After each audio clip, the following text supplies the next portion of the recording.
Your welcome flow includes the highest leverage emails that you'll ever send, and it's the only time your subscriber is at peak attention. They just signed up, they're curious, and they're ready. Most brands tend to waste that moment, and in this video, I'm going to be breaking down the 5 welcome emails from top brands and exactly why they work. But first of all, why can you trust what I'm about to tell you? I'm Daniel. In the past 5+ years, I'm driving retention marketing for e-commerce brands doing 7, 8, 9 figures and beyond. You can see an example here of a client that we've been working with for the past 4 years. And this year today, this month today, February 1st, February 12th, we've already made over $120,000. That's roughly around $10,000 per day, just coming from email. And you can see we're up 47.4% in attributed revenue compared to last year. And right now, if you are an e-commerce brand that is looking to scale and improve their retention marketing, we're giving complimentary audits where we find money leakages in your retention marketing system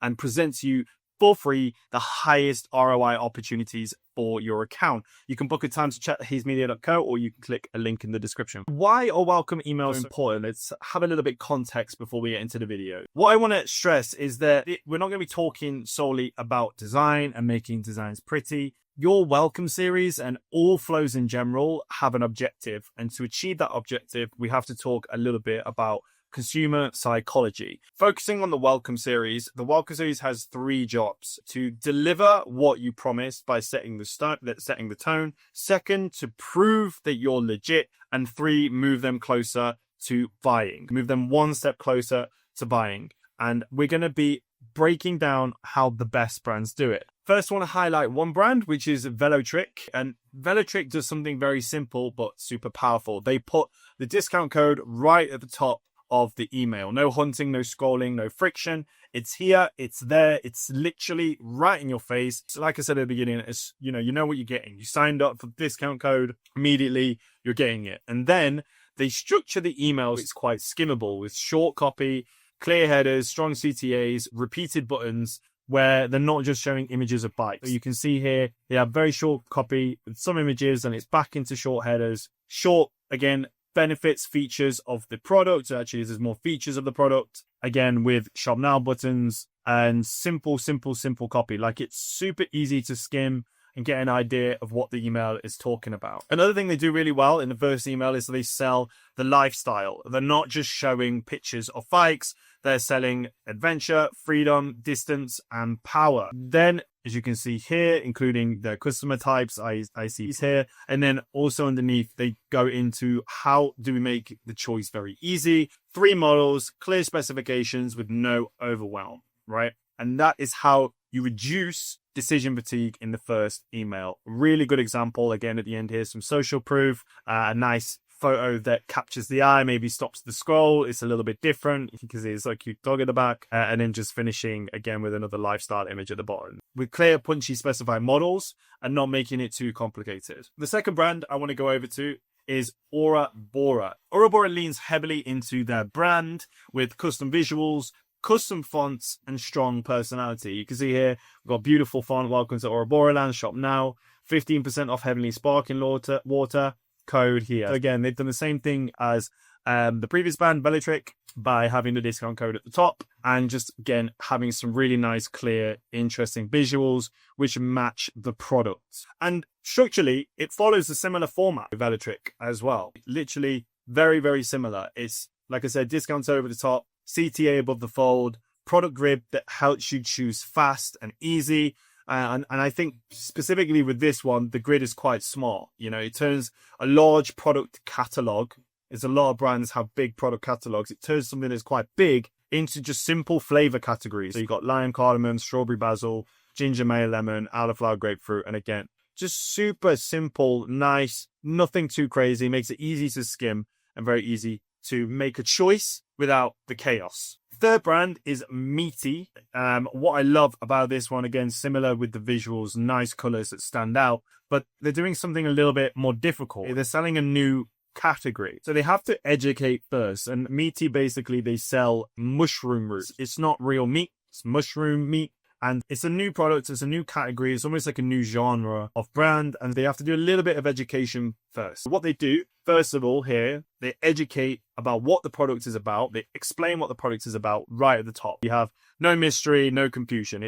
There's a new meat in town made from nutrient-rich mushroom root, aka energy source Mother Nature intended. Now that's good energy, and they also have a trademark on good energy. Then they move into the benefit pillars underneath here. So actually, they have a little bit of the scarcity around the new marketplace, any kind of like new products or new features they've slided in here. Then after that, we have the benefit pillars. We talk about taste, delicious, mouth-watering, incredible texture, endless possibilities. Protein, whole food protein, mushroom root, the protein source, Mother Nature intended. Nutrition, a new nutritional ecosystem, a new way to produce nutrient-dense food that is better for people and for the planet. And then they have their trademark on energy, good energy TM, food that literally makes you feel good about what's in your body and the choices you make. Clear categories, clear visuals with no jargon attached to it. Then they give you a path to buy online, or you can find it in store by finding a Meati near you. That is how you reduce friction for a new product in a new genre brand. This is a really good example. If you have a product that's maybe a bit more niche, a bit more new, that's gaining popularity, this is a really good introduction that you can put to your product in your welcome series. The fourth brand is Lentiful. Delivers the code instantly, even more instantly than the other one. It's literally like as soon as you open the screen, it's there in your face, 10% off your order. Very nice. You know, they're moving that friction there. Then what they're doing is they're removing cooking anxiety. Everyone has some kind of anxiety around cooking or doesn't want to cook. And that's where Lentiful, they lean into, right? It's 3 steps, add water, heat, stir and enjoy, right? It's almost like a pot noodle. It's literally 3 steps, super simple, removes any friction from using the product. And that visual cheat sheet is doing more work than the copy. You can see here how to make the product, how to use the product. And, you don't have to say that in words. You can visually represent them. They also anchor this with some good social proof. Here, they've got 65 plus 5-star reviews. Again, this is, it's a newer product. I understand that they want to lean into social proof. I think the strong part here is their 5-star, right? 65 plus 5-star reviews. I know if you're looking on Google Maps for a new restaurant and it has 65 plus 5-star reviews, you're going to give it a try. You could say, it's an upcoming brand. They're doing really well and you want to support it. And they also have a specific quote here. These lentil cooks are on point and absolutely delicious, very, very flavorful. I like this. The only thing I would make different is have a headshot of the customer here if possible, or a customer here if possible.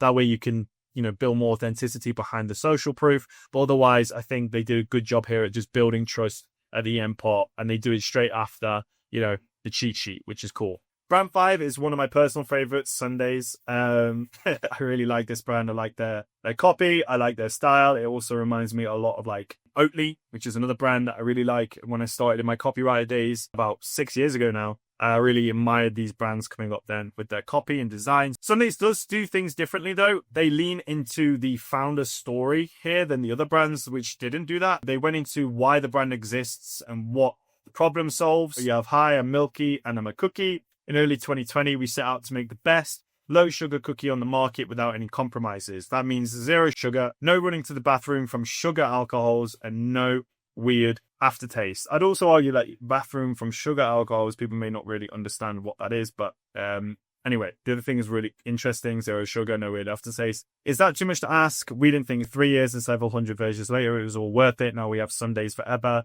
Your new friends, Milky and Cookies. So that's the name of the founders. And these aren't those cookies. They actually go into a comparison chart here. Very brave, going up against Oreo. Again, a very, very popular brand, obviously, across the entire world. And that can work in your favor if you have confidence in your product and it's better than something. Like, why not call it out? I know Feastables does this a lot with Hershey's. And yeah, it seems to work. Here you have 1 gram net carbs, 24 gram net carbs, 7 gram protein, 1 gram protein, 0 sugar, 4 gram sugar. And then you could also put here great taste. Because, Oreos are delicious. But I'd be thinking, great, it's really healthy. But, does it taste better? Right? That's the only thought I'm having. But otherwise, these are really good. Super simple. Very easy to skim. Very easy to understand. And I like that they lean into the founder's story here as well. It makes the decision very simple. It builds trust. Also, these 3 nutrition stats, it doesn't add any complexity, right? It's just clarity. at the end of the day. Just to wrap up the video, we show some different brands, some different styles that you can approach to your welcome series,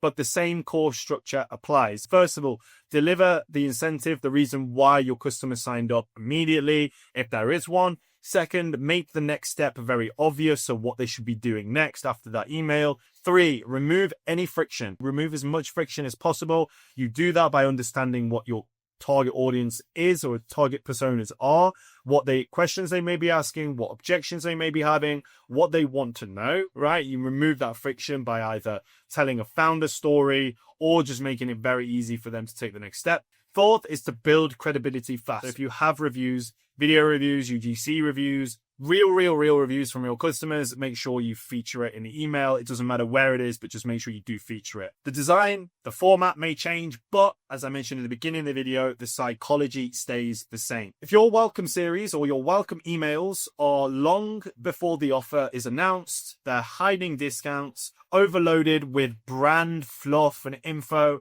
or just missing the clear next step, you're wasting peak and intent. And at Hays, this is the level of detail we look at inside retention, small structural decisions with a big revenue impact. So if you want us to review all your welcome flow and your other flows, we're offering right now a complimentary audit. Like I mentioned, the link is below. Click that link and I'll see you on the call. Now, before you go, I do have one question for you, as always. The question is your welcome flow built for clarity or is it built for decoration? Drop your answer in the comments. See you in the next one. Bye.